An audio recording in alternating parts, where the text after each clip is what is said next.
We're going to move along to our next section, the approvals section, I believe. We're going to move along to our next section, the approvals. We're on YouTube. Echo. Can I have a motion and a second to approve the agenda? So moved, Mike Corman. Second, Jim Baumstark. All those in favor? Aye. Aye. Motion carries. Any not in favor? Sorry. Number 2, the approval of the December 12th, 2022 regular public hearing and executive session minutes. Can I have a motion and a second to approve the regular and executive session minutes? So moved, Heggie. Seconded, Corman. Katie, may I have a roll call? Corman? Aye. Stefani? Aye. Dolan? Aye. Baumstark? Aye. Jack Torowitz? Aye. Heggie? Aye. Nelson? Aye. Motion carries. Next, we'll move along to our communications section. Dr. Daly? Thank you. Good evening, everyone. Tonight's board meeting is one of our few Tuesday meetings. It also happens to conflict with the Village of Glenview's trustees meeting, where, interestingly enough, many of us would actually be in attendance at as they were honoring winners of the Glenview Environmental Sustainability Award. And this year, District 34 is one of those winners in the area of innovation. And village officials were kind enough to finish their presentation at the trustees meeting and come here to present the information and the award to us. So we're very grateful of that, and I'd like to thank and welcome Chris Newman, the Commissioner of Glenview's Natural Resources Commission, to join us. Are you here, Chris? He's not here yet. Oh, well then forget what I said, and I'll say it again when he's here. Yeah, okay, why don't we move on? We'll move along to audience comments. Kathy, do we have any audience comments? Okay, this was our first opportunity for audience comments. We will have a second opportunity if anyone needs to make any comments. We'll move along to section F, the consideration of resolutions, our consent agenda. We have the 2301 personnel report, 2302 payroll warrants, the 2303 vendor warrants, 2304 board policy press issue 110, and the 2305 school calendar. Can I have a motion and a second for approval? So moved. Seconded, Mike Corman. Katie, may I have a roll call? Baumstark? Aye. Dolan? Aye. Heggie? Aye. Corman? Aye. Nelson? Aye. Jack Torowitz? Aye. Stefani? Motion carries. Scott, could I just make one comment about Certainly. the school calendar? Yep. That's one that, while it's approved on the consent agenda, it's critically important to parents throughout the district, and it tends to be one that is, while we see it, when we see it, a lot of parents don't see it until way later. And I just want to make sure that the community knows that this calendar has been approved and it's now available for their review. I think Kathy includes it in the board update that she sends out tomorrow, right? Yeah, and this is our,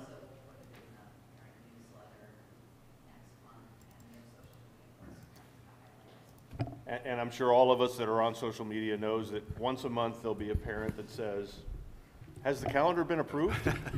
So now we all know it has been approved. and we started talking about it last month, and it was right before the holidays, so a lot of people didn't even notice. Thanks, Mike. Any other comments before we move along? All right, let's move to our discussion section. This is our very exciting evening. We get to have our Citizens Finance Advisory Committee presentation. CFAC. Well, you know, thanks for that introduction.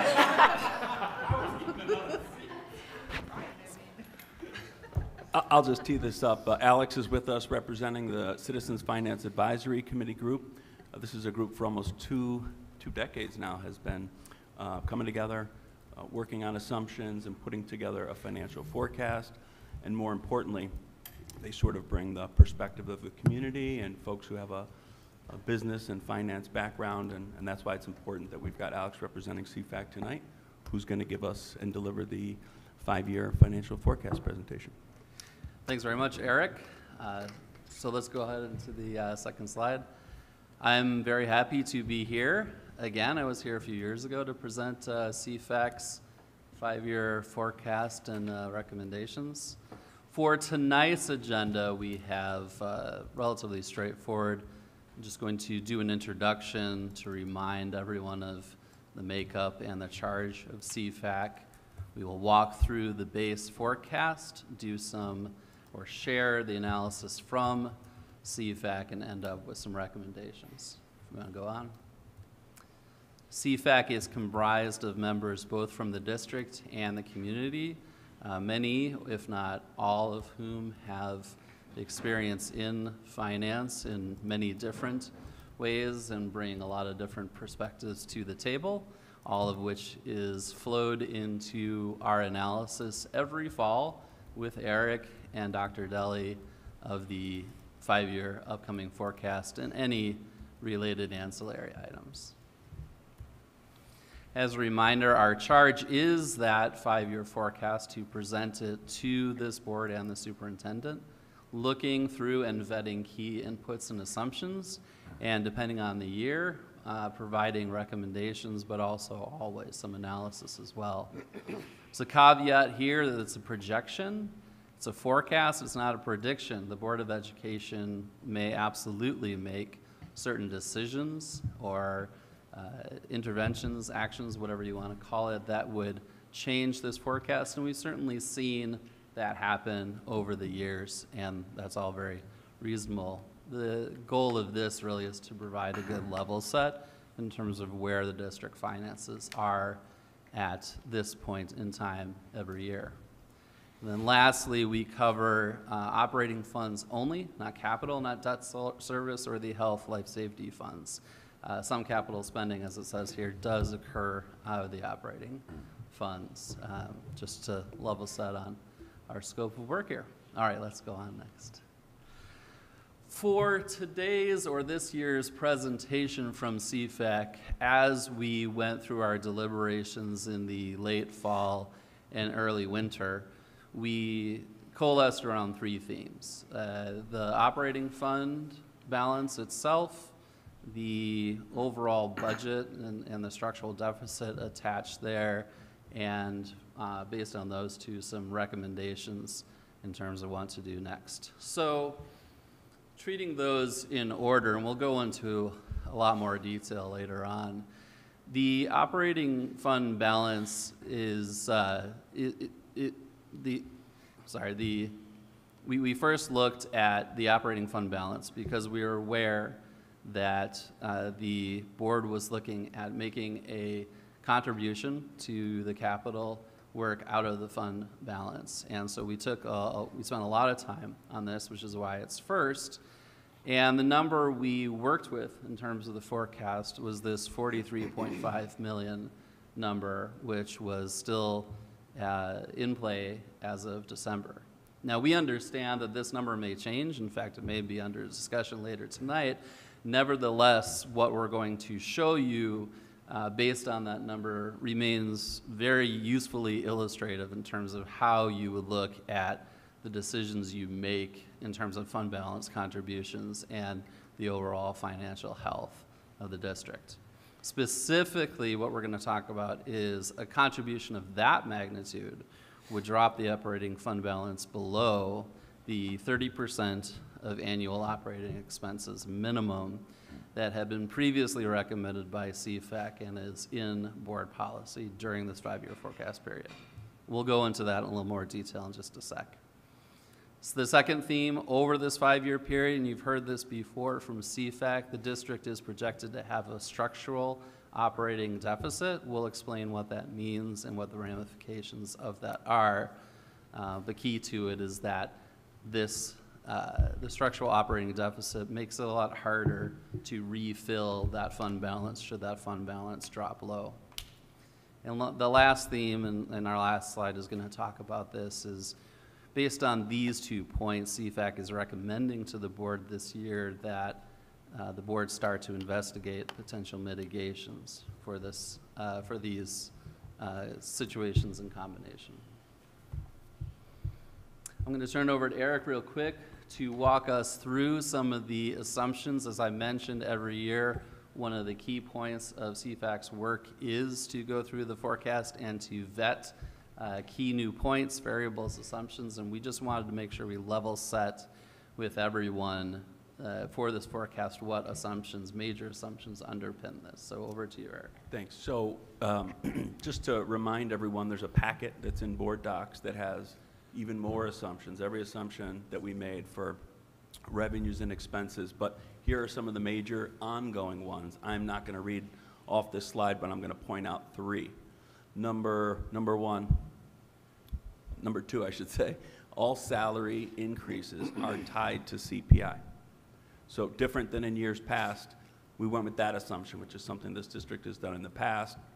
And given the outcome of the projection, you may see why we elected to make that assumption. Second of all, number 5, $3 million has been allocated to building maintenance beginning in '24. This is to begin taking some of the TIF dollars and the excess dollars from the TIF and allocating it to building maintenance. And Steve and the team are working now on an updated 10-year plan. The board will see that at some point. And this is an effort to set aside dollars to try and tackle that. And the last point I'll make is that we again went with a 98% fill rate on budgeted positions. So it's almost as if we anticipated, the FTE that is asked, the board's asked for, but then we knock off $750,000 on an annual basis to account for we don't fill some positions in the beginning of the year or at the end of the year. And that's important because typically we do end up better than anticipated. And this is one of the reasons why, and we just thought we'd bake it in to the projection so that it's a part of what you're looking at tonight. Thanks, Eric. Can I just? Yep. So number 5, you're talking about $3 million in building maintenance. That's helpful going forward to try to avoid what we're doing right now, which is fixing buildings that haven't been maintained, right? Yes. Thanks. Can I piggyback on that question? Yes. Sure.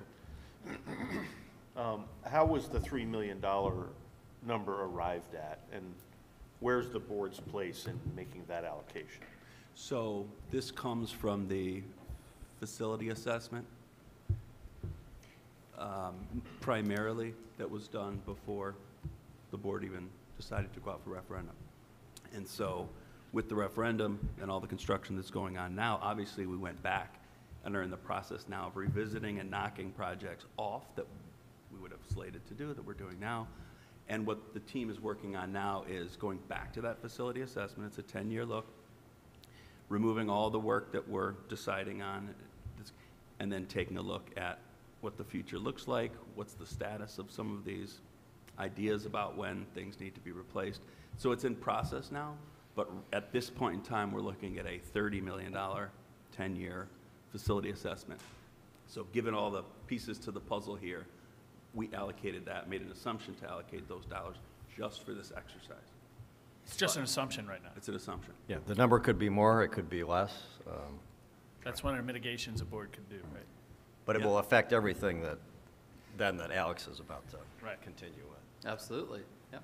Thanks for that segue. Let's go on to the next slide. Yeah. So let's talk about the fund balance first. So just to explain this slide, the line at the top, the numbers to the left in teal are that's the historical fund balance. That's what it's been at up through FY22.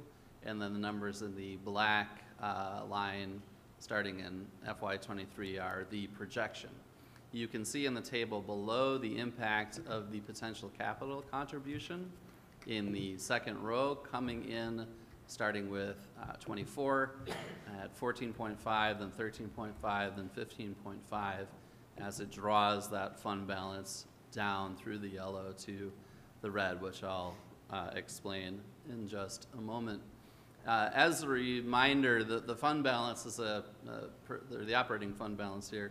These percentage numbers are the percentage in the fund balance of annual operating expenses. So as annual operating expenses increase in the projection, naturally that it affects that percentage number. So if any of you are doing math, that's how that works out in terms of this against the numbers of revenue versus expense.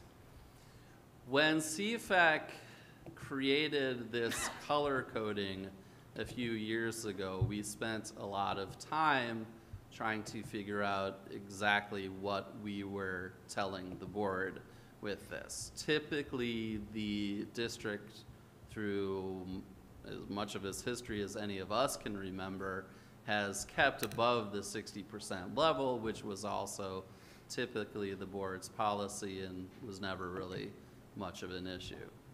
But as we started to look in the future and think about how we would advise the Board of Education should we drop past that 60% level, how would we characterize that? And so that's somewhat how we ended up with the numbers on the right-hand side, the cash on hand. It gives you a rough idea in terms of when you get to particular levels in the fund balance, exactly how many months of operating expense you're able to cover with the fund balance. And so we use that to sort of translate into real-world examples. Now, it's important to note that these percentage numbers are sort of ending year numbers. When you look at the year in totality and close the books, what we're saying is that's where the fund balance ended. But the fund balance can vary quite dramatically throughout the year, especially since revenue, the majority of revenue, which is property tax, is received only, correct me if I'm wrong, Eric, twice a year. And so as you can imagine, if you got paid twice a year, well, your bank balance would, show that same sort of thing. And so why is that important? Well, if your annual fund balance is in 30% as opposed to, say, 79%, and then you dip down because you haven't gotten your money from the property tax revenue from the county, you run a very real risk of just frankly running out of money. And so that's how we ended up with yellow and red. So we pegged red at 30% or below because that's where you run into the situation where you really have no more cushion. Anything that goes slightly wrong, such as the county being late on property tax delivery, which is not an uncommon event in Cook County, creates a problem for you. And then 30 to 60%, we pegged yellow at starting at 60%, not just for historical reasons, but because of that buffer. If you're twice 30, you can absorb an event like being late on property tax or other things. It's not great because then you would sort of bottom out, but you would still remain solvent. And so when CFAC developed this several years ago, that's how we came to that conclusion, and that's what we presented to the board, who then enshrined it into policy. So I share all of that just because I think it colors, our understanding of this forecast. If the board makes the decision to fund work through the operating fund balance in this capital contribution or any other reason, the board can certainly do it. It's important to understand what these numbers mean and what these colors mean. At the time when we had these conversations, we said, well, our recommendation to the board would be if we see the projection dropping into the yellow, what that means is that the board should start looking at mitigation opportunities. Now, there's different ways to go about that. If it's a slow drop into the yellow, that's one look at mitigation opportunities. If it's a dramatic drop into the yellow, it's different. And then, of course, if it drops into the red, you're in the situation, as I just said, where very little buffer exists within the system. So again, CFAC is here to provide an analysis, not necessarily to pass judgment. And so this is our analysis. This is what will happen with that kind of contribution for the fund balance. And as I said earlier, if the 43.5 is not the number, if it's a different number, you can still look at this. This is still illustrative and certainly provides a good guide. I'm going to pause there for a second in case there's questions. Could you tell that I had something to ask? And it's more really for Eric. The idea of being in the red seems somewhat theoretical. However, you know, or the ramifications seem theoretical if something goes wrong. But the if is a pretty steady if. I mean, there seems to be glitches almost every year with property taxes, and this year they were sent out so much later than before. So if we were in the red, and what happened this year happened when we're in the red, would we have been in danger of running out of money? In other words, I mean, this could really happen. It's not just, you know, theory, right? Yes, we would have been talking about short-term debt to try and make. So we would have had to go out and secure the money from somewhere else, borrow it, Yes. and then, right, okay. With I just- impact on credit rating. The other example we talked about would be tax anticipation warrants in order to make payroll, for instance. And of course, then with all of this, you start getting much greater scrutiny from all of the bodies that have some sort of oversight too. But a difference is, this would affect every school district in Cook County. It would No, be, Yeah. this Not would not only everyone aff- has a low fund balance. Right. Yeah, only the ones with low fund balance would be in this problem. have this okay, problem. let's say South Cook County. Yeah. Yeah, well. There are a yes. lot of school districts, Yes. probably in the dozens, if not hundreds, that would be impacted by this in Cook County. Yep. So it would not just be District 34. This would not just be, I mean, the county could provide, the state could provide alternative funding opportunities. Just like they did right now. They- Correct. Yeah. That, I just want to make sure we all understand that there are levers to this that are outside just our fund balance. Yes. Yep, mechanisms certainly exist to operate through a low fund balance situation, and they're clearly employed by other districts within Illinois. You know, the question for the board is whether that's acceptable. And certainly what CFAC is providing is, you know, we have a lot of historical knowledge on the team, and the district has simply never operated in that manner. That's not been the nature of the community that supports it. But yeah, those are some practical effects. And thanks for the question, because it was one thing we wanted to bring along today. Well, thanks for the context. Thank you. So then the second theme, which has a relationship here, is the outbound 5-year forecast showing a structural deficit. CFAC just defines a structural deficit as a situation where expenditures grow faster than revenues consistently over the period of the forecast. And specifically, where we see a cross in those numbers, as you do here, and as we have the past several forecasts, we would term that a structural deficit. Obviously, this is a different situation from a situation where expenditures are growing faster than revenues, but revenues have a significant lead of, say, 10, 15 million or whatever it had be, and there's no cross within there's no lines crossing within the 5-year forecast. But there is here. We do caveat this, that every time we do a 5-year forecast, that this is different. Sometimes the crossing of the lines looks 2 to 3 years out. In this case, it's 5 years out. I would say the difference this year that we all talked about is when we did previous forecasts, there was always a big unknown gray area sitting on the forecast, which was the expiration of the TIF. And you know, we definitely caveated previous presentations by saying we don't really know what happens at this point because you can't really calculate it. That's now gone, and so this is a you know, reasonably accurate middle of the road forecast that shows that. In the past, when CFAC has presented and mentioned the structural deficit, we have done so along the lines of, you know, this is something that we feel the board should look at or act on.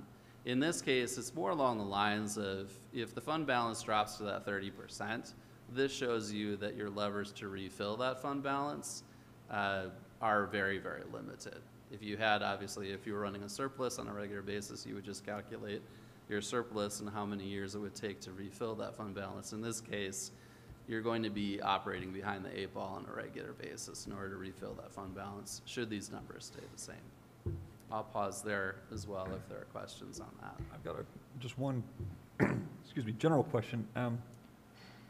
How conservative were assumptions on one side with revenue versus how aggressive were they on the other side with expenditures that drive that Are they both conservative? Like, could you kind of go through what the scenarios were that were played around to generate some level of confidence with this as the ultimate recommendation to the board?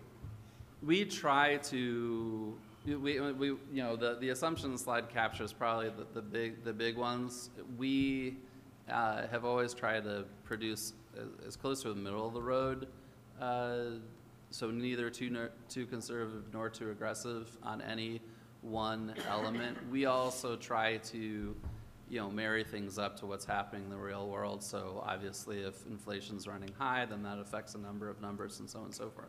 So I think I can speak for CFAC to say we consider this to be as close to a middle of the road forecast as we can. And I guess that's kind of down the middle there, yep. All right. Okay, Keep going. let's move on. Oh, that's a really good segue because variables still exist. We've also, in some cases, called them levers to adjust that expense versus revenue. We talked about the $3 million annual funding line that's now in there. Some other examples, the corporate personal property placement tax, which we all were very familiar with. Spoiler alert, no we weren't, came in over by 1.2 million, so it was actually 1.8 million to the good. Future student enrollment and the related staffing is huge. Future residential developments, these all affect that forecast dramatically and can change those expenditure versus revenue numbers. And of course, we mentioned inflation, which has been a big influence, especially in the sense that, and I'll just say this again to remind everyone, our property tax revenues are capped at either inflation or 5%, whichever is lower. So, and you know, typically throughout its history, it's been the inflation number that's been lower and has bounded the revenue. But of course, now with inflation being over 5%, we are running behind as a district, and well, every other district is as well. So that's a further constraint on revenue. But again, there's a number of variables that go into this, the caveats on the overall forecast. Let's go on. So CFAC then talked about, given those interlinked items, the forecast with its structural deficit, as well as the drawdown of the fund balance, since our recommendation is the board look at potential mitigations, we went and brainstormed up a few ourselves from an illustrative standpoint. As it notes here, this is not an exhaustive list. So for instance, on the revenue side, the district could explore enhancement opportunities, such as resetting the resetting revenues by having an operating rate referendum. The last one of these was 20 years ago, and around the time that ATIA was built, and it did fail. Twice, I think. Yep, twice in 6 months from each other, I think. You can lobby Springfield for relief on the CPI cap on property taxes. Could also look at, as again, we're talking about inflation a lot tonight, tying inflation to the increase in miscellaneous revenues and fees. On the expense side, link growth rates for major expenses to revenue growth rates as much as you can. Investigate ways to reduce ongoing operational expenses, and of course reconsider capital contributions or schedule them differently. Again, a non-exhaustive list, but something to get the board thinking about mitigations that could be employed to avoid the situation we've laid out earlier. Mike? Question for Eric. I was surprised to see leverage additional debt. What does that mean? Do we have leverage? Do we have additional debt that we could leverage? Yes. There is. What's the format? The name of the debt? Well, and how much is there? They're called debt certificates.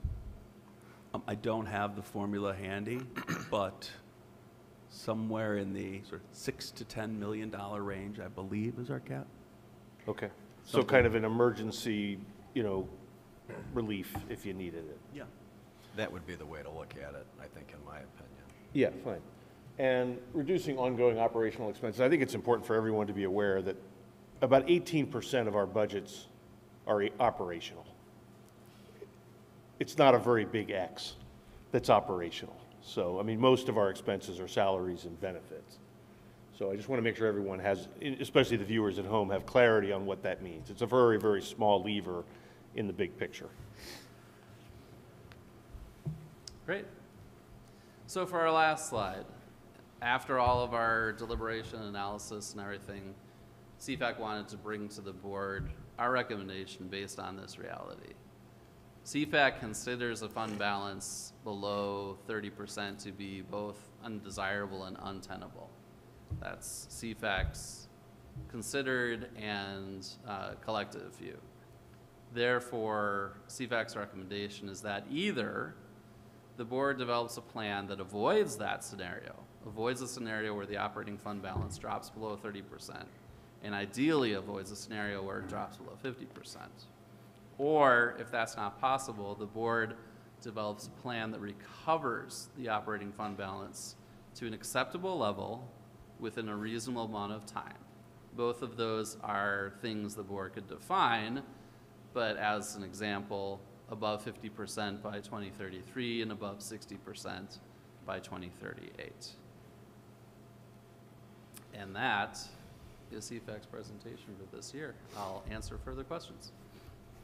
First off, it's a great presentation. You guys did a lot of work. Really gave us a lot more definitive ideas to think about going forward as a board. I think all of our sessions this year ran long. There was a lot to chew over this year, so, but thank you on behalf of the whole team. Yeah, I mean, it is helpful having the TIF district expired. It gives us a lot more clarity on our revenue and our expenditures we've known about for a while. So thanks. Any other questions, Emily? So I don't know if this question can be answered at this point or whatever could be added to this discussion about developing this plan to kind of rebuild the fund balance over, you know, a certain amount of time by 2038. I don't even know, it's hard for me to evaluate that as an option because I have no idea what that would look like and what impact that would have on, you know, our budgets year to year and our programs and all of that. Is there any kind of something I can use as a, Well, we did bat what around. that would look like? We did bat around some ideas. I think the idea we spent most time on was taking a look at all the levers available and trying to settle on what might be an annual, I'll call it a savings goal, but it's a surplus goal to refill the fund balance. And then every year you're taking a look at what happened in that year or what is happening in that year, things like inflation, things like the CPPRT, and making adjustments in the year to try to attain that goal every year, and then it kind of refills that way. That was one thing that we came on. It's very difficult given all these variables to this forecast to say, well, we're just going to do X every year because, you know, some years that won't make a dent, and some years it's immaterial because there were a lot of favorable levers that appeared. And of course, with the something like enrollment and staffing tied to enrollment, that could change it dramatically, and there's not much you can do there. So we could come up with a plan, and it could get completely derailed by things that are unforeseeable. Absolutely. So it's probably less of a hard and fast plan as it is a yearly process with targets and specific things to be analyzed every year. I don't know if this is it's probably not a fair question, but It's okay. just throwing it on the wall, spitballing it. If we were to make a plan to 2038, just because I know I'm asking something unreasonable, so I won't hold you to it, but if we were going to make an annual contribution, what are we talking about? How many millions do we have to put aside every year over a long-term plan, ideally? If we did $1 million a year, we'd get there. For $1 million a year, we could get there. Yep. Starting now. Without It would grow with disruptions, inflation, but yeah. without Well, No, that- no, I didn't say without disruption. That That's would be what- I mean, outside of that, like, as if none of this would happen, as if there would be no disruptions, assuming there wouldn't be something that would derail us. If we could put $1 million a year away, we could get there by 2038. Yeah, I'm just trying to make this, like, simple for people to wrap their heads around what a plan like this could look like. Yep. And how doable that is. Because spreading that burden out over time feels a little less uncomfortable. That's a bad way of putting it. But then, I mean, the discomfort or the pain or the difficult decisions are spread out over time versus having to make, I mean, I think that's the right way to look at it, and that's, why I mentioned that. CFAC certainly talked about it. We decided not, as a group, to suggest any one particular path forward, because it really is the board's decision. But speaking personally, I think that's probably the way to do it, just because of all the levers in place to set some sort of target. I think the challenge there is it will require more attention on an annual basis from the board. It's more work, it's more effort, but it's better than the alternative. And also, 1 million actually strikes me as too low for that. too low. I mean, We could do more. roughly the expenses in that out year are 100 million. So 1 million is 1%. 1% over 5 years is 5% recovery in the fund balance, and we're talking about needing 20 to 30% recovery. So I think it's more like 5 million a year. Which is seems a lot less doable than $1 million a year. We'd have to do the Yeah. math and see I what mean, our we're expenses- really Jim, I spitballing meant here. $1 million this year, and then you increase as you go along based on, Well, I guess I'm just thinking you can't do it the next 3 years. You're using, No.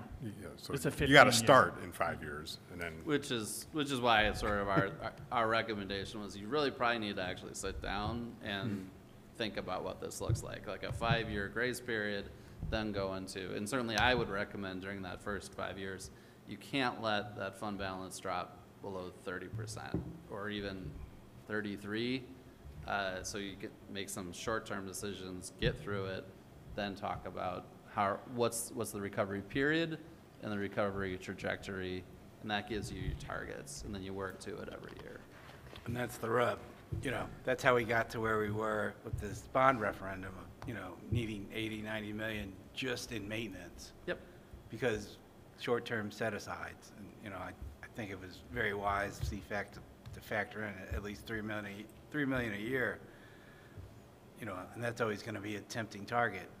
It is, absolutely. And certainly CFAC's recommendation is, to look at all that very carefully and to understand the ramifications of dipping into that 3 million, because when ATIA was built and the operating rate referendum failed twice, that's the situation that led to our referendum a couple of years ago. Yeah. It is what it is. I mean, that's why we did go through a lot of effort to show the number of variables and levers out there and potential mitigations. There's a lot on the table. And I think it's also important to understand that historically, this district, due to the realities of its finances when PTEL was passed in the early 90s, has always operated at a revenue disadvantage compared to comparable districts in the area. The amount that we are able to draw from the property tax base and the amount we spend on students is less than comparable districts. And so it's not surprising, it's unfortunate, but it is what it is. It's a problem to be worked. but it's also commendable to previous boards that have been able to provide this kind of education while having not the same kind of income that other feeder districts have, the 225. I guess if I have one last question, Scott, you mentioned that there's an ongoing or update to the maintenance assessment or projection. What's the timeline for that? Because that seems to be one of the squishiest assumptions that we can actually improve, as opposed to like, hey, we're not going to know what inflation's in 3 years, but that's when we can tighten up. And absent a bigger number, or if it's a smaller number, that's going to dramatically influence, frankly, the two curves and the convergence of those curves in 5 years' time. And whether it's in 3 years or not going to converge at all. When are we going to have an update on what that projection looks like over time? So baby steps, we got to have another conversation after this one to talk about construction and what we are or aren't going to do. That may or may not affect that long-range plan. I mean, these guys are slammed working on what we're going to talk about next, but They know that I'm eager to get that number and start working through it, because there's decisions that need to be made before we even lock that in. But 3 million, coming from Eric, is a low number to spend on your buildings on an annual basis for buildings that are of this vintage. And so whether we come back with I can guarantee you we're not coming back with the plan that's less than 30 million. It may go up from there. And so I think that it is squishy right now because we're continuing to work through it, but it's not going to be lower than 3 million. All right, thanks, James. Thank you. Mike? I've got two questions. One, we mentioned in an earlier slide that CFAC does not talk about capital. And I think I understand the context behind that. Has that always been the case? Yeah. And is that the right decision going forward? I'll leave that with you for another time to consider, because I think that is a lever that is important to any board. And the second question is, what's the contribution, I just don't remember it off the top of my head, that we had committed to at the referendum? 21.2 million. Thank you. Yeah, that's actually a good point. I mean, when we talked about that contribution was around the time we had created the color coding as well for that very reason. And that's why we felt, CFAC felt comfortable with that particular contribution. Any more questions? Thank you. Great presentation. Thank you very much. Appreciate Yeah, it. I'm sure you're about to say this, Scott, but thank you to CFAC. You guys do amazing work. A lot of heavy lifting. I know Marvin's in the audience as well. Please pass along our thanks. Will do. Thank you. I know you were going to do that. Someone made a historical reference. Was it you, Eric, who said 20 plus years? I'm not aware of a district that has a group quite like we have. Was it you, Eric? Without looking at the amount, 18. How do you do that? Wow, we have an echo. But just on that side. That's amazing. Ours are not echoing what we say. Thanks again. Thanks. Kathy, do we want to? Yeah, before we move along, can we go back to what we were going to do earlier? Yeah. So Chris Newman, and I think I see Scott Daniels. Yes. Would you gentlemen like to come forward? Thank you so much for being here. I introduced you, I think, an hour or two early, but I do invite you back, and we're just so appreciative that you were able to present at your meeting and then come and join this meeting, because we're very pleased and honored to be a recipient of the award that you're about to speak to, and we just so appreciate the recognition and your personal attendance. So thank you both. Yeah, thank you for having us here tonight. I'm Chris Newman. I'm the chairman of the Village of Glenview's Environment and Natural Resources Commission. And with me tonight is Scott Daniels, who is also a commissioner on our commission. Sorry we're a little late. We did have a village board meeting tonight. I think it's great we could get everyone recognized in one night and talk about and share all the successes that we have regarding sustainability here in Glenview. So just a little bit about our commission. I know that this may be a new thing for many people here, so I just wanted to give a little bit of background about us and our awards. So it is a village commission like many of the other commissions that the village has. Our charge is preserving and enhancing and conserving and protecting and raising awareness of the environment here in Glenview, as well as the natural resources here, so that we can help make positive contributions to the quality of the land, air, water, and the interrelationships that exist between living things here in Glenview. Glenview is unique. We are in the watershed of both the Des Plaines and the Chicago River, two branches of the Chicago River, so we have a lot of unique natural resources here. About 5 years ago, we started our Environmental Sustainability Awards, which is a program that recognizes organizations that serve Glenview that have been doing various sustainability activities. And it's been a really great opportunity to see and learn about what goes on here. There's been a lot of surprises for us. One of the highlights for me personally was we recognized a company that is growing leafy greens for restaurants and regular people that want to have a salad out of shipping containers. We'd been driving by these shipping containers for a long time, just thinking they were shipping containers. And there was really a great story going on inside. So we've been able to recognize them, and we have three types of awards. we have our Education and Outreach, our Innovation, and our Leadership Awards. So we like to recognize a variety of groups. So a little bit more of an overview of the awards. Like I said, this is our 5th year. The areas are environmental stewardship, innovative best practices, and community outreach to help build awareness of the sustainable practices. It's really unique among communities around us to be highlighting and focusing on these issues and calling attention to groups at the village level. Our nominees come from any part of Glenview in terms of the activities that they work on. They can be businesses, schools, such as yourselves, the school district, houses of worship, and volunteer groups. We've recognized all 4 types of groups over the last 5 years. So I've mentioned our categories before, so I'll just go ahead and move on. So let's go to the winners. And I'd like to present the Innovation Award to Glenview School District 34.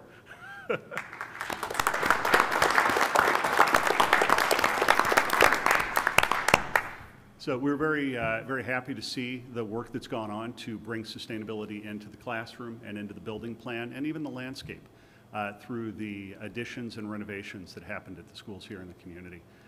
We really liked bringing in daylighting, the use of energy efficient equipment. Not only does it help the environment, it also helps the bottom line through the operations costs. And also planting more trees. We're really impressed with that 10 times more trees were planted than were taken out throughout the life of the construction project. So we're really happy to see that. Also, the stormwater management that was brought in and installed on the school grounds to help slow that stormwater runoff from entering rivers and running off, possibly causing problems downstream, but also just holding it for a little bit to steady out some of the flow, helping the environment and helping people that live downstream and reducing the impact that stormwater may have on them. And again, back to those trees. Like I mentioned, community's been hit over the decades by Dutch elm disease, emerald ash borer. There are probably a few others that I'm missing in there. And the life of an urban tree is not easy. We all see it. But now we've got a lot of new young trees growing. We've got a lot of students that are, keyed in and tuned in to the renovation. And they're seeing these small trees and they're going to see them grow, as they go through their career at school, but also come back after high school and see what, started out as smaller trees now grown into something, quite big and substantial. So I think it's going to be also help the community watch and see the progress and growth that the project is bringing. So with that, I'd like to present the award to the Glenview School District 34 and Could I FGM mention one Architect. more aspect of this that I think is important and worth sharing? Sure. That it probably isn't captured in this. Anyone who knows me from my time on the Plan Commission and here, stormwater pollution and mitigation has been a huge issue for me that I've been concerned about for a very long time. The school district went far above and beyond in managing these construction projects, from a documentation and paperwork and design process, and from engineers reviewing our weekly site runoff reports. If any organization that does construction in Glenview or in the area wants to see a way to do it, the way to do it legally and correctly, because most builders don't, and I tell you that from personal experience as a builder, follow Glenview, because they did it every single week, week in and week out, at a great expense to make sure that our community was protected. Thank you. All right, great. That's a Well, great thanks story. for that, and I think a nice add-on to that would also be just recognizing our partners probably in that work, absolutely. FGM and Nicholas Construction. So And Erickson. thanks both to you and Erickson, yeah. All right, well, congratulations.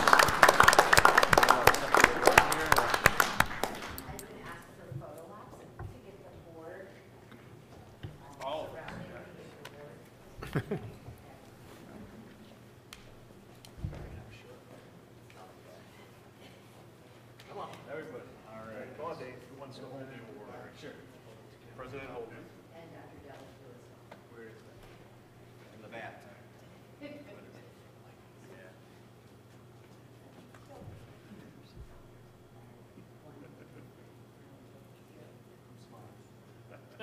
We're staring at the sun. I know. Thank you. Thank you. All right. Congratulations. Congratulations.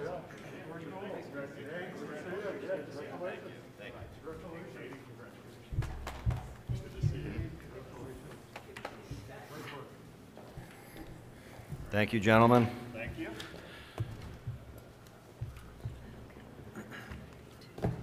Eric, you want to transition us to our construction Yes. update? Welcoming Dave Torres from Nicholas, There are, Troy Kerr from FGM. can I just, did you have comments you were going to make, Eric? Or- Okay. Well, let me just lead by saying that I want to thank our partners for being here this evening. This evening, the board is being asked to participate in another round of consideration for our remaining phases of construction that are focused on ATIA, Springman, and the district office. And as you will see, the recommendations for ATIA and Springman are largely the same, with the notable difference being at the district office. And you'll see this hopefully come out in the presentation intuitively. And I thank you for your input on this as we work toward a resolution of some form this evening. So gentlemen, with that introduction, you can take it away. Thank you very much. So just to kind of recap what Dr. Deli was saying, most of what you'll see tonight is kind of a repeat of what you saw the last time, just to keep everything in the forefront of everybody's minds. There is some differentiation towards the end with some of the cost information, and also, as Dr. Deli mentioned, with the scope recommendations. So the first thing we'll look at is the ATIA option 1. This is the recommended option. This includes classroom finishes replacement, which are new flooring, new paint, new ceilings, lighting replacement. It includes finishes replacement in the existing science labs. So again, same flooring, paint, ceilings, and lighting. However, the spaces themselves will not be remodeled, and the casework is existing to remain. So the footprint of those science labs remain as it is currently. The scope of the work also includes mechanical equipment replacements. Option 2 is what we had originally worked through in the design process. This is very similar to option 1 in that the majority of classrooms receive finish replacements, flooring, paint, ceilings, and lighting, but the science labs were wholly remodeled. So a complete change to the layout, which matched the new layouts of the renovated science labs at Springman Middle School. And the same mechanical equipment replacements would have been included in this option. So to compare the two, option 1, the recommended option, has a total estimated cost of about $9.8 million based on conceptual estimates. Option 2, the fully renovated science labs, has a total cost of about $12.5 million, which is the bid value from spring of 2022, just about a year ago, plus escalation.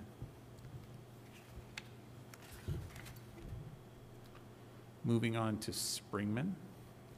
So option 1 at Springman is what we call the cafeteria to remain. So that includes finishes replacement in the cafeteria, flooring, painting, ceilings, and lighting, as well as classroom finishes replacements that are the same nature, mechanical equipment replacements, galvanized piping, and installation of new fire sprinklers. It is important to note that as part of the overall scope of the referendum work, there are no corridor finishes being replaced. Specialty classrooms, art, band, gym, those types of things are not getting the same finishes replacement, and there are no modifications to the existing kitchen. Those specialty classrooms do get new sprinklers, however, so that is included.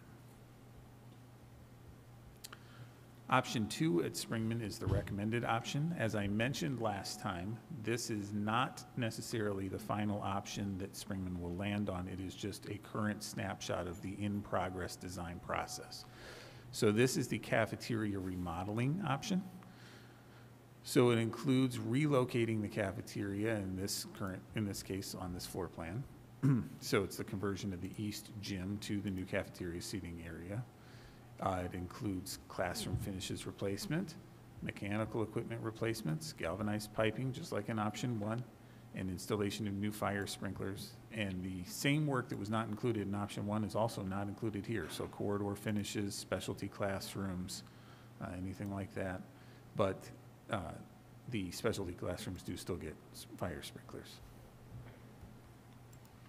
From a comparison standpoint, option one is a total cost of $18.7 million. So that's a 60% construction document estimate from fall of 2022.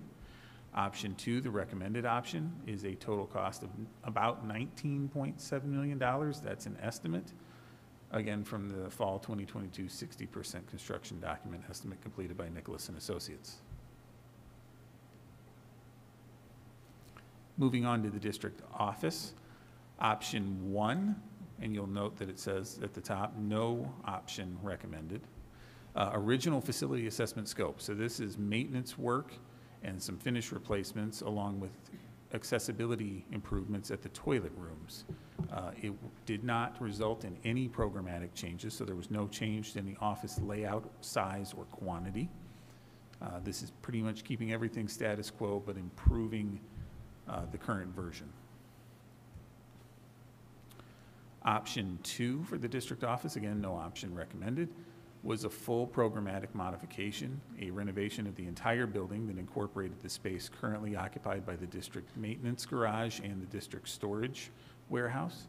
It included some minor site improvements and improvements to the existing envelope as required by the energy code. What it did not include was any allocation for space that was given up by the maintenance garage or storage warehouse, so those are displaced by this option and not accounted for currently. So to compare those two, option one, the original facility assessment scope, was about $2.5 million. That was the original budget from the facility assessment in 2018, plus escalation. Option two, the full programmatic renovation, is a total cost of a little over $6.5 million based on conceptual estimates done by Nicholas and Associates. And I'm going to turn it over to Dave Torres. Thanks, Troy. All right, so really the major change here is based on a couple of different things. I mean, we talked about pulling the district office off, so our total projected referendum cost is really takes that into consideration. Again, just a snapshot in time based on what we know from costs from phase 1, 2, and 3, our estimated costs based on what Troy just went over, and then some of our projected costs for future phases for the roofing projects that will be taking place in 25, 26, and 27.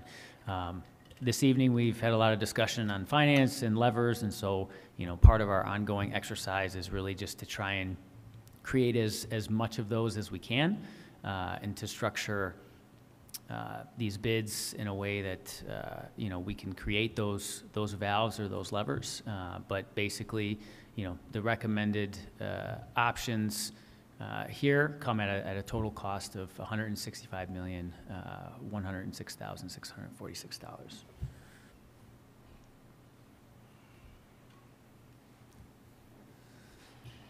And just kind of elaborating a little bit on some of the valves and levers that we've started to look at. Again, this will be an ongoing process as we work through what's left in the design. But primarily, we're looking at ATIA.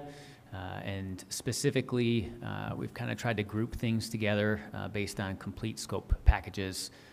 So as we look at ceilings and lighting and fire protection, grouping that together, that's worth about an all-in value of $1.6 million. Flooring and the paint, $600,000, and then the teaching wall improvements, which is basically furring out our teaching walls, drywall, paint, some electrical work, just preparation for new marker boards, smart boards, et cetera. But again, these are just items that we wanted to give as an example in a way that we can structure bids to kind of itemize these different scopes and values to pull them off based on how bids come in numbers-wise, just to give the board as many options as possible. Dave, can I just ask one clarifying Yes. question? Is this for both options or just the recommended option? So this would be as it relates to the recommended option, which would be that reduced scope at ATIA and not the original bid scope. And just as a note, the fire alarm work is still part of the recommended scope, and that is actually in the process of being bid currently. We'll be getting numbers on that. That work is scheduled to take place, and we'll talk a little bit about that when we get into schedule in the summer of '23, but just wanted to make sure that it was understood that by fire protection, we mean more sprinklers above ceiling than actual fire alarm.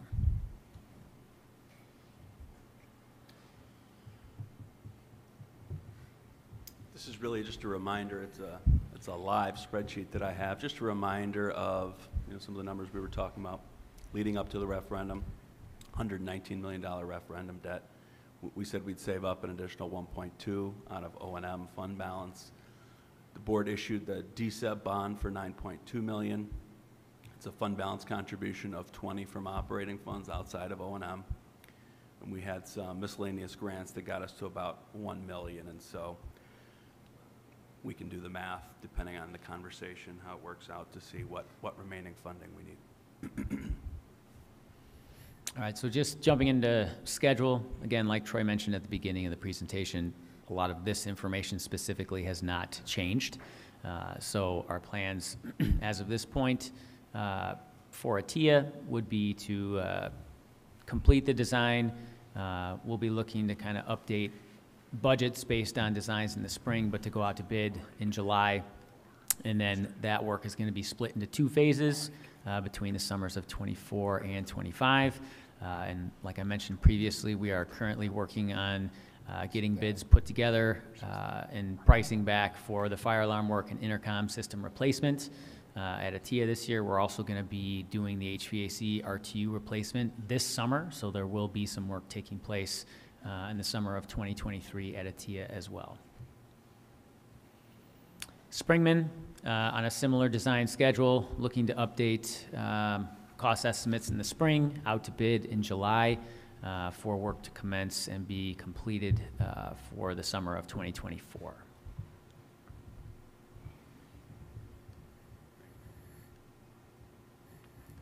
And then while we've got this slide up here, just to provide a little bit of context, I know month by month we were providing updates on the allowance tracking for the phases. So, based on what you all have seen, I know if you're like me, you don't like to see red. So I just wanted to provide a little bit of context and just kind of take a walk back down memory lane a little bit as we talk through just some of the things that we've implemented throughout the course of construction to try and bring overall costs down. So in phase 1, we started the project with total allowances at about $2.8 million. Before we had finished construction, we kind of talked through how much was left, and there were some comments made about reducing that number sooner than later. So we went ahead and pulled about $1.5 million out from those contracts to return them to the district. And at that time, it was understood that projects weren't complete. We hadn't even started any of the site work. So there was absolutely a possibility that we may have to dig into what was left.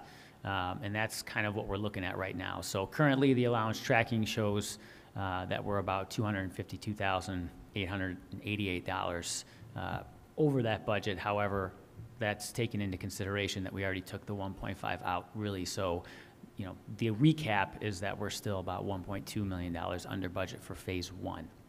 Can I also, am I recalling when we approved the referendum, didn't we lower our contingency costs also before that too, from what you wanted? Yes, that was initially part of it as well. Okay. Yes.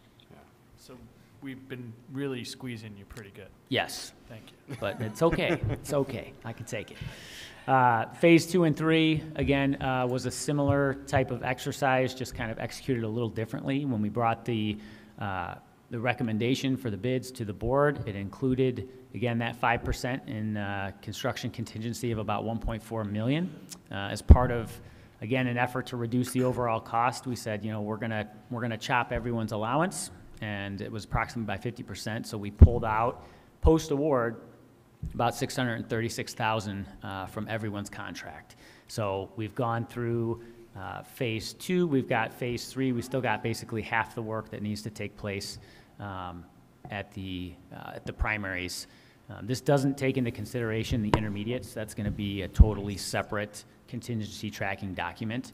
This is really just for the primary. So right now we're showing that we're about 82,000 over that budget with a whole nother summer to go. So at this point, you know, Springman was the beast of all beasts when it comes to just some of the challenges that we encountered as part of phase 2, and that's kind of out of the equation for this next phase. So just kind of focused on the primaries. So we are hopeful that the amount of allowance that will be used on this next phase will be significantly less, you know, from a percentage standpoint than what was used on this phase 2.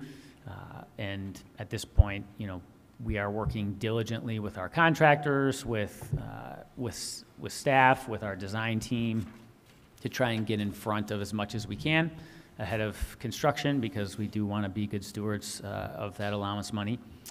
But, you know, anytime we get into renovation projects, there's always going to be unforeseeable conditions that we're going to encounter. So we will continue to do our best to manage, but I just wanted to take an opportunity to bring you all up to speed with where we're at and kind of provide some context for the numbers and for these documents that you receive month by month.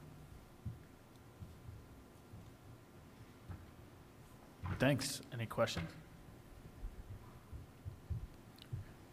Jim? Are you going to go to the next slide? So how does what's recommended here dovetail with what was in the CFAC? It's not quite as much expenditure, true? The 165 roughly would get us to about 36-37% in that FY28 year, if every assumption we made held true. And just to be clear, it means doing nothing to the district building? Yeah, well, I can speak to a little bit of, I mean, Okay. I think you know, there are 9 buildings in this school district. 8 happen to be schools. The priority and the emphasis will always be on making sure that those 8 teaching and learning environments are as state-of-the-art as we can make them. The district office, though, is the 9th building. There are 35 people who work there. The building is in very poor physical condition, and it has inadequate space. It's probably easy to forget, but when we first started conceptualizing our capital needs in our referendum, we initially had solutions for the district office that were on a second story above either, remember this? It was either Westbrook or Lyon. And both of those options were eliminated pretty quickly, and I think rightfully so, because they were very expensive. There was also consideration to have a facilities garage at the Springman site. Remember that one? So we pulled that one back for similar reasons. So, you know, I'm comfortable taking this off of the plate, so to speak, for now, because I think the emphasis needs to be on coming full circle with our 8 school buildings. I think what I just want to emphasize is that we're kicking the can even further down. And there are actually more immediate needs that we're beginning to assess now that's going to have to be money that's spent just to keep the building functional and comfortable for its inhabitants. But I will continue the work of trying to figure out other solutions for the district office, including off-site solutions that may exist. But to simplify the math, I thought it was just time to pull this out of the equation, let you focus on the other options that keeps the square focus on the school buildings. And so that's where we're at this point. So do you think we should wait till we talk about the resolution to have the full discussion? We can talk about it now. Basically, the resolution simply calls for you to acknowledge the recommendation of for the purposes of this exercise, leave the district office behind. I ask you not to forget about it. And then there are 2 blanks to fill in, which basically represent the option that you would choose for both Atia and Springman. I mean, I'll open it up to discussion if you'd like. I mean, I'm comfortable with the recommendations that we have, and then I want to be cognizant as a board that we are going to address the district office. We just aren't going to do it within this scope right now. There's other options that we're going to look at as we go forward that you're going to help with, right, Dan? Yes. So would it then become part of our facilities plan? And so the district office be baked in part of the facilities plan? I mean, it could be. So that is work that would remain, I think. And so that plan would actually have a higher price tag then than the one we talked about? Well, I think it would depend on where the home of the district office would actually be. If it remains on site, you see the range of possibility of price, and that will only escalate as time goes on. Well, only so much longer all of you can actually continue to work in that building. Anybody who's been in there, it's obvious what the problems are. So while we say we're leaving it behind for a while, that while can't be that much longer, to be honest. The working conditions are not great. Agreed, and thank you. And so that's where my hope is that either through some partnerships or off-site locations, we might be in a better position to identify a facility that might meet our space needs, and then we might only be talking about dollars to lightly renovate a facility. So that would just be an example. I don't even know if that exists at the moment, but. So I know you guys are busy with all of this, but I guess I would like to know something more about, I don't know how much detail you can give us in what time period, but as we talk about facility plans and commitment to fund balance, this is another variable that's out there that I think we should at least have some concept of what costs we're talking about. How much would offsite be ballpark versus, some maintenance on a building just to be able for you guys to keep working in there? Sure. Or could that be decided in a year? Like even as part of this scope, like kick the can down the road on that, like to see how things shape out over the next year, and if there's a million or two there, we say, okay, let's do something on the district office. Is that? Yeah, I certainly can't, because we're all talking about spending the fund balance, which is just our savings account. Right. So- Yeah, it's So not it's so just much not committing now, but maybe it still could be part of this. Just think about it in a year, because it's discrete enough, right? Or is there a lot of economies of scale by doing something with it versus all the other buildings? And Well, we wouldn't even be bidding this. Yeah. If we leave it behind for now, we wouldn't be bidding it. So. Correct. It wouldn't be part of this next phase, but, I think it's just to be understood, like Dane mentioned, to tackle the 8 buildings at hand and to understand what those costs are. I mean, we will have a much better idea of that in the spring and even more so by the summer. Could I ask a couple questions? One, where are we at on the design process on the district building? Have we done anything? Pretty much just conceptual at this point. We haven't gone much further than that. So but we do have a facilities assessment that we could tap into to understand where we're at from a building envelope perspective. Yeah, the additional study we asked FGM to do beyond the facility assessment was the space utilization, and that got more into how do people use space? Do we need PD rooms, spaces at the district office? And so, yes, we do have estimated costs on windows and things like that, and then we also have the other information about what space needs there are. So I guess I would say, given what I said last month at the meeting, I'm going to double down on what I said last month. This building, whether it stays as a district headquarters or it doesn't, will be a building that will remain in inventory for District 34 forever. We're not going to raise, R-A-Z-E, that building. It will be reprogrammed. It will be used for something different. We're just not going to get rid of the building. So I would argue strongly, almost strenuously, that we have to make sure that we protect that the interior infrastructure, whether that's roofing, whether it's building materials, building envelope, to protect what's inside the building so that it doesn't deteriorate further. And I would reiterate what I said last month about the women's labs are woefully insufficient. The ladies of our district should not have to walk to Westbrook School to go to the bathroom. That's not tenable to me. So I feel strongly, and I do think there are some economies of scale, not significant, but I think there are some economies of scale of keeping it within the scope of our construction partners and our design partners who know our district. If we exclude this as a different project, that will mean a different bidding regimen. It will mean a different project team potentially who doesn't know our proclivities and preferences, who doesn't know our design charrette, who doesn't know our community.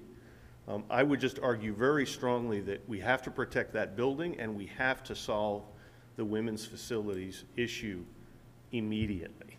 And it should be done, in my view, under this project, under this board. So, soapbox. So, thank you for that. So it sounds like you would suggest having this included in the bid package to get this priced out, at least for some of the aspects that you're mentioning. I think the board needs to know the dollar amounts we're talking about.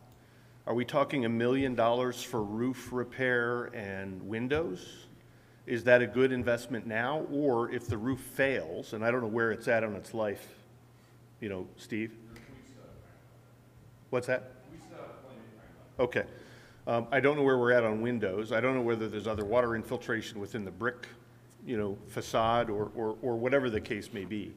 I know Steve does an amazing job with rubber bands and duct tape.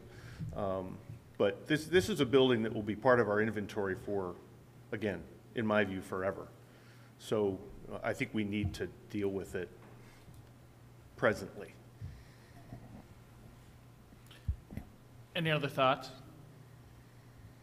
I mean, I would say, Mike, that option one for the district office included toilet renovations, window replacements, finished flooring, blah, blah, paint, ceilings, and lighting. And that was $2.5 million. Yep. So you're making a suggestion of investing at $2.5 million now and doing it. Well, I'm at least suggesting pricing it now so that we do understand, you know, I mean, all due respect to the numbers that we've seen up here, a fair number of them have ended up high. Is that a fair statement? Sure. Yeah, I mean, we're at a place now where, I mean, budgeting in the last 3 years has just become a total crapshoot. I mean, we do our best, but it's absolutely, we have to budget conservatively, and yeah, I mean, it's initially, I think it would have been much tighter, but now the way things are, I mean, based on the initial concept levels, I mean, Would you say you're at a plus or minus 25%? yeah.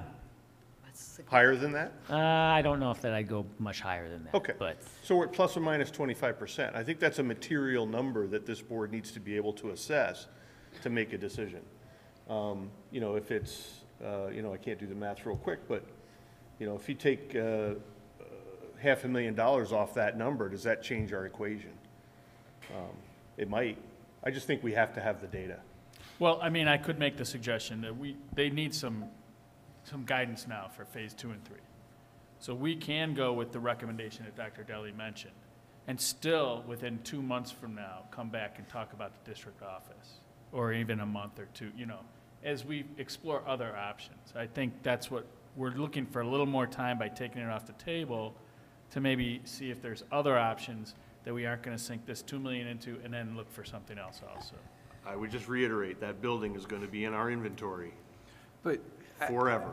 I mean, I mean, I guess my thought is, like, why are you so sure of that? That's what I was wondering. That fact, and if that is indeed what the future holds, I completely agree. We have to at least protect this asset now until we know what it's going to be. But why are we so sure we're going to keep it? Let me frame it this way. The building will be utilized in some way by some entity, and it's an asset today that we own and should protect. And whether another entity, be it corporate or business or government, or us, decides to utilize that building, I just don't see that building being torn down. Well, yeah, I mean, I certainly think aspects of it. Obviously, you know, the shop is great there. It works. We've got plenty of room. Well, and I would reiterate, I don't think we need a boardroom. Like, for what that's worth, I mean, unless you need it from a program, we don't need a meeting space for once a month. So if that stays as a warehouse, I'm fine with that. Yeah. But I just think the building will be used for something, and right now it's our asset.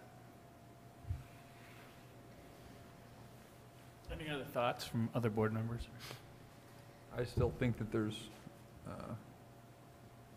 no decision has to be made today while we're still gathering other information. It seemed like there was good momentum, at least in terms of initial conversations, Dane, that you'd shared, that there may be some other options as opposed to committing to this, and that if we're gonna go to bid in July, gives you guys enough time in 2 months, and you say, hey, go or no go on the concept design, to say, can we at least get to some level of confidence with a decision in March as opposed to in January? That's just my initial thought of it. You tell me if that's not possible from a timeline standpoint, and please tell me if that's not the. Well, and just keep in mind, any project that's not that building is 3 to 5 years away. That should be in your calculus. Yeah, well, I mean, the kind of reconnaissance I've done is pretty high level. I mean, I don't have particular properties or areas really zoned in on with much credible information where I could say, oh, well, something will happen a year from now or 2 years from now. It could wind up being that way, but I'm just not there yet. And if that is the case, the board will have to at least maintain that building, because you'll be in there. Yeah, wherever we're at, I mean, there's a money proposition here either way. Finding a place off-site that meets our space needs, is in better condition, but still needs renovated to internally, that will cost money. So there is a money proposition at some point, or whether it's a lease payment for a building. There's a cost associated with that that's not a construction cost, but it's a built-in operational cost. So this is still very much a money proposition. I think this was just an effort to try to hone your thoughts on the school buildings while we try to continue unpacking this. But your point about, I mean, water is entering the building. I mean, it is. So kind of on a basic level, we're talking about, like, how much do we want to take out of fund balance? Is it worth taking 2.5 million or whatever number more out of fund balance, and where that places us on the, green, yellow, red scale, and how we could react to that? Like, if we can build in capacity to handle being at red for a while and a plan to getting it back to green. I mean, these things are all interconnected, and although we're being asked to make decisions in piecemeal, these things are all super interconnected. So, yeah, I understand. So I'm just looking at it like this from the 2 slides we have. If we just went, the one slide said we get to 29% by fiscal year 28, and if we went with the recommended option, we'd be at 37%, which is much more comfortable.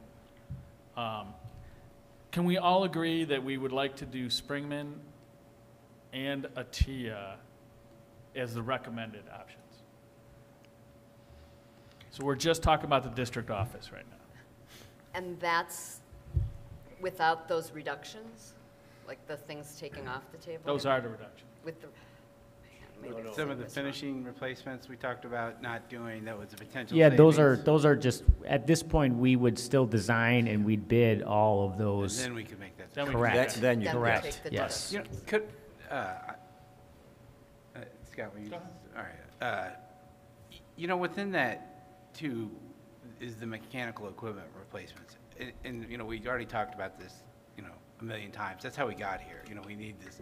We didn't do these replacements on this mechanical equipment, and that was what the main driver of the initiative was. Is there a way to break those replacements down? And I understand we're in a unique environment. Like, you can let your furnace go at home well past its recommended replacement age, and just as soon as it needs replacement, you just do so. You can't do that at a school. We can't shut down for 2 weeks while a specialty furnace is built, across the country to get here. So I know we can't push us too far, but is there a way to break that down and perhaps even make that a more graduated schedule to say, like, we have another 4 years of life left in this. of, recommended life, that sort of thing. I mean, I suppose you could always do that, but I mean, every year that you're waiting to do those, it's just gonna cost more to. The next time around. Right. But every And- year you put it in early, it's 1 year that you never get back.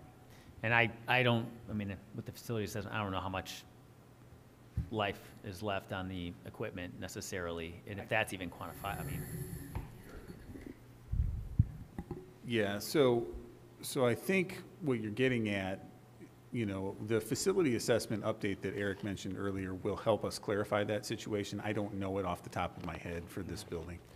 But we should have a better concept of how much equipment we're talking about, because the biggest pieces of the equipment are already in process, and that would be the 2 rooftop units that are here at this building. There is an economy of scale that also goes with mechanical equipment replacements, just because, you'll have the trades that are here, so the more that you can do at one time, the cheaper it will be. So there is that level of it too, but we'll have a better idea once we get that update completed. Yeah, and I know most of the big ticket items hit at the 20-year mark, which is exactly how long we've been running at a structural deficit since the ATIA initiative to fund all that failed and ATIA was built. So I just wondering if we could dig a little deeper on that, that's all. So I don't, I'm sorry, are we done with that? Okay. I don't mean to bog us down here, but the reductions here, the ceiling lighting and fire protection, and I know you've said a couple times, fire alarms are not part of the reduction. Correct. But I just don't, I have to tell you, anything that reduces fire protection really Hang on, makes me can uncomfortable. I clarify what that means? So fire protection always means sprinklers, not fire alarm, first of all. Even sprinklers, And we're reduction of not eliminating existing sprinklers. What it means is if you didn't do the ceilings, you don't have to reposition any sprinkler heads that are already existing. If you do the ceilings, you do have to plan on repositioning and replacing sprinkler heads. So we would have the exact same number of sprinklers We're that not we originally changing the planned. sprinklers that are in here today. I just needed to know that for my conscience. If I didn't ask that. As far as I know, they are tested, yeah. Okay, thank you. Thank you. I needed to know that on the record. Thank you. So can I bring us back to, do we kind of agree? I have one question that Yeah, go ahead. might go toward that. So this 165, I think that's what we're trying to think about. So when the bids come back, though, how wide of a range could be around that 165? Could it come back at 175? Because it feels like an extra 10 million there, that's a big difference. Well, no. No? No, at this point, I mean, there's a lot still that is built in to get to that 165, but right now, we're just talking about ATIA and Springman. And, ATIA, while it's based on, concept estimates at this point, I mean, I don't see it coming in. That's why I asked that question, because it obnoxiously says over- concept estimate. Right, based. it's not- still, And Jim, again. to bring it back the other way, if they come in lower, it makes our discussion we can have about the district office again come on Right. the table a lot quicker. But it's, just for clarity, it's a $30 million number, not a $165 million number. Right. Yeah. But I was going with your plus or minus 25%. Right. That's, But and that- that's but that almost would be 10 off million. It could be 7.5 million Okay, on yeah, 30 million, 7.5, so. yeah. I think the economics right now point the other way. I think we caught the curve, fortunately, at a very good time on the front end, and we're catching it on a good time on the back end based on my macro read, non-economist hat that I'm wearing right now. 'Cause you'd hate to decide and then all of a sudden you see you're at 20% on the fund balance. But I know we have to decide in the face of uncertainty, which is unfortunate.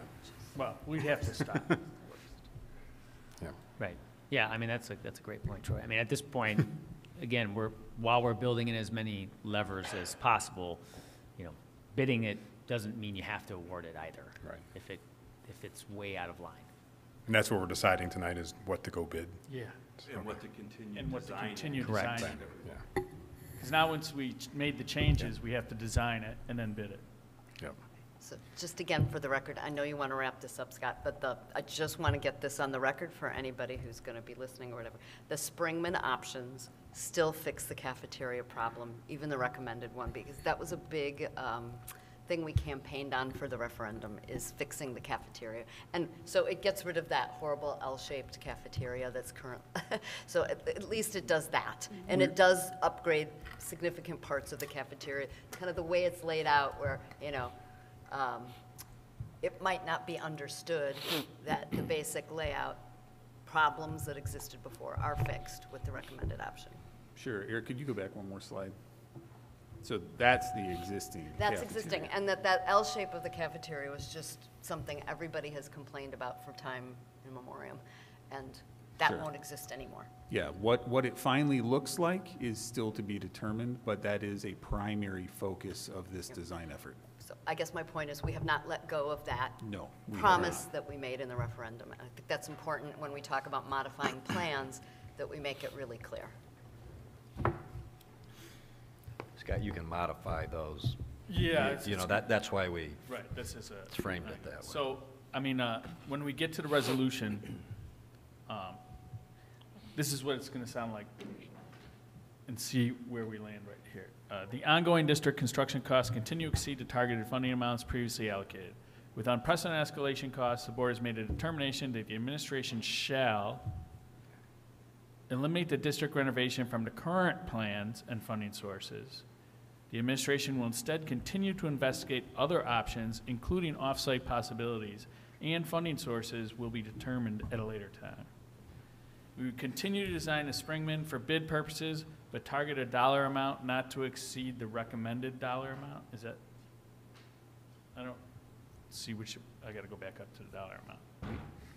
For, Yeah. Or Yeah, the recommended would be, just have to pull it The back up. 19. 19,700,000. Yes. And then the continue to design a TIA, but eliminate scope to target a dollar amount not to exceed 9.8 million. Right. Now, again, that, you approve bids later, but this Right. just directionally helps This us. directionally Now, and I helps don't- you do design work.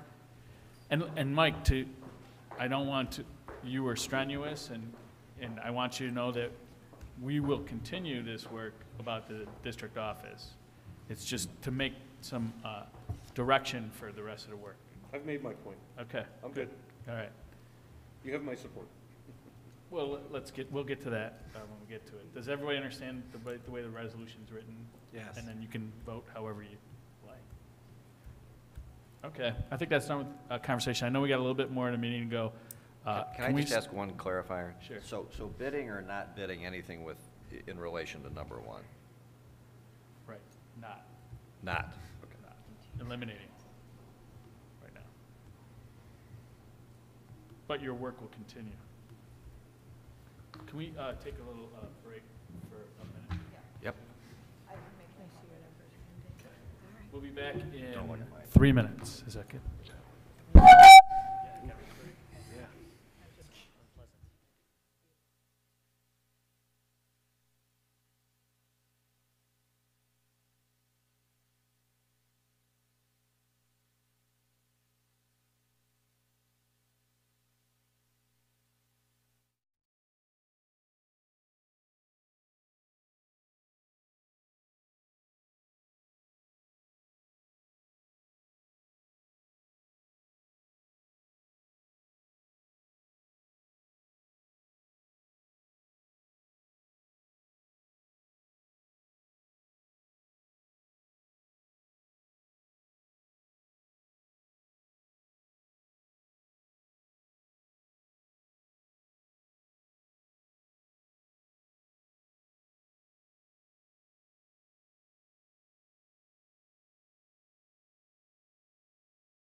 So after that discussion, we will move to our consideration of other resolutions.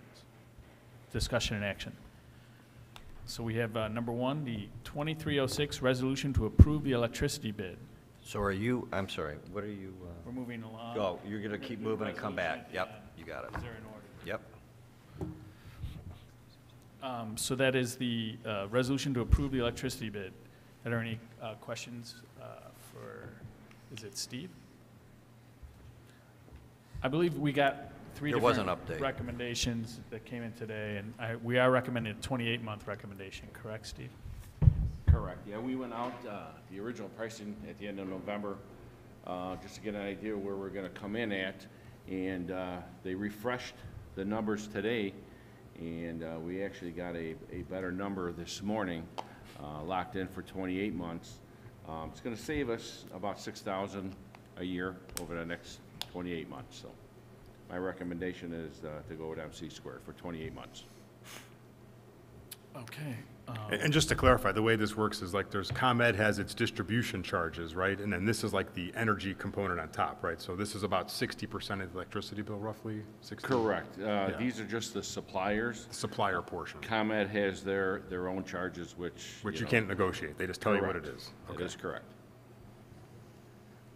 I just went through this at my own school, and, you know, these prices seem reasonable for what it's worth, you know, like, that's kind of what we were seeing too, is the 6 cents a kilowatt hour. So is there a resolution that I read for this? Katie? It would, you're just going to request to approve the resolution, and we're going to add 28 months. to 28-month that. contract, okay. Correct. So could I get Motion. a motion and a second for approval, for the resolution to approve the electricity bid from MC squared for a 28-month So moved. time? Second. Can I have a? Jim roll- or James? Jim or Take your Jane? pick. Thank you. May I have a roll call vote, Katie? Jack Torowitz, Aye. Dolan, Aye. Heggie, Aye. Nelson, Aye. Stefani. Corman. Aye. Baumstark. Aye. Motion carries. Next, we have the 2307 resolution for asbestos abatement. And I believe that's So- you again. Correct. So for the next phase of construction, similar to last year, we need to do asbestos abatement. And High Engineering, the district's environmental consultant, went out to bid for us. We received bids, and HEPA, who actually was the contractor that performed the abatement last year, was the lowest bidder. So we are recommending to award the contract to HEPA for this phase of asbestos abatement. May I have a motion and a second for approval? So moved. Second, Corman. Katie, can I have a roll call? Baumstark, Aye. Jack Torowitz, Aye. Dolan, Aye. Heggie, Aye. Nelson, Aye. Stefani. Corman. Aye. All right, motion carries. Oh, Thank you. thank you, Steve. I lost my presentation. Hold on. Need to write these numbers down. Thank you. Now we have the 2308 construction resolution. The resolution will state, the ongoing construction costs continue to exceed the targeted funding amounts previously allocated. With unprecedented escalation costs, the board has made the determination that the administration shall eliminate the district office renovation from the current plans and funding sources. The administration will instead continue to investigate other options, including off-site possibilities, and funding sources will be determined at a later time. Number two, continue to design Springman for bid purposes, but target a dollar amount not to exceed $19,700,000. Number three, continue to design ATIA, but eliminate scope to target a dollar amount not to exceed $9.8 million. May I have a motion and a second to approve the resolution? So moved. Second. Katie, may I have a roll call? Corman, Aye. Baumstark, Aye. Jack Torowitz, Aye. Dolan, Aye. Heggie, Aye. Nelson, Aye. Stefani. Motion carries. And we'll put the district office on the meeting for next month also. Thank you. That brings us to audience comments. This is the second opportunity for audience comments. Do we have any audience comments tonight? Now we come to the report section of our meeting. We have the number 1 FOIA report, the number 2 True North Board meeting report, the number 3 Phase 2 and 3 construction change order report, the number 4 referendum expense report, the number 5 monthly budget report, the number 6 current financial projections, the number 7 2022 financial audit, the number 8 student enrollment report 2023-2024, the number 9 summer school report, and the number 10 following meeting agenda. Eric, do you have something? Oh, yes, please, if you don't mind. I just wanted to make a comment about the current year financial projection report. What you'll notice is that we've been given some preliminary estimation from True North, and we're looking at a potential $379,000 special assessment. We're not quite sure on the specifics, whether it's going to hit this fiscal year or not, but it's a big number. It wasn't planned for, and I just wanted to make sure the board was aware. We'll have some subsequent conversation, too, about this next month in preparation for True North's future action on the topic. Right, and True North the Leadership Council does not meet in January. We haven't discussed this at the table. It will be, I'm sure, on the agenda in early February, which will be before our next meeting. More information to come. We're going to be I'm going to talk to Dane about some particulars about this as well. So stay tuned for further details. And for everyone out there, Natalie is our True North representative. Thank you. Thank you. And Vice President. And Vice President. Thank you. Yes. But not for much longer. Counting the days. Any other questions on the reports? Go ahead. Go ahead. It wasn't a question, more just an observation. That projected enrollment report, if you hadn't really spent some time looking at it, it's pretty, I mean, you got to spend like an hour reading, but there's some pretty in-depth things and interesting, like how they quantified some of these, the Pearson and other sites that potentially could impact. But even like in the projected enrollment, the thing that kind of caught my eye is, like in just some of the buildings, like if you look at just a 10-year view, I just wonder, does this mean some of these buildings could be bursting at the seams? You know, like Pleasant Ridge shows a 100-student increase from a base of 450 over 10 years. That feels like a lot to me. And if you add some Pearson and other stuff on top of it, that sounds like maybe a problem. So I don't know, is that on our, I'm sure it's on our radar screen, but like to what extent do we need to worry about it now? And well, that's always the key is, you know, when you're provided that window with, and I believe that's the middle trend line, isn't it? It's not the high or the low. That's the. They've got us kind of in between now. Yeah. The high. Yeah, I mean, we notice the same things. It's just kind of, you know, it's one of those things where, you know, you want at least a year's notice, but you're not going to start wringing your hands 4 years ahead of time either, unless we have solid. Now, a development would give us very good reason to wring our hands. But, yeah. But even like the base trends seem like it's just interesting, how, and it doesn't really hit all the schools equally. No. Like there's some ones that really go like this, and some other. Or even the classrooms. So I mean, I guess I'm just asking, like, is it possible that we'd as a board have to think about redistricting who goes to what schools if that kind of, if this projection were to materialize? Because some, I know it's a sort of a third rail topic, but. Yeah. Well, Sam Mock told me it was definitely a third rail topic, so.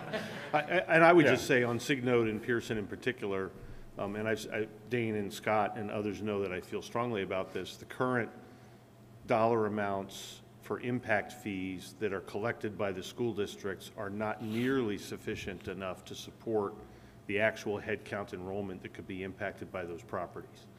So we could be looking at an even deeper structural deficit if we have to add those student headcounts without the right amount of funding to support the capital as well as the ongoing costs of those individuals.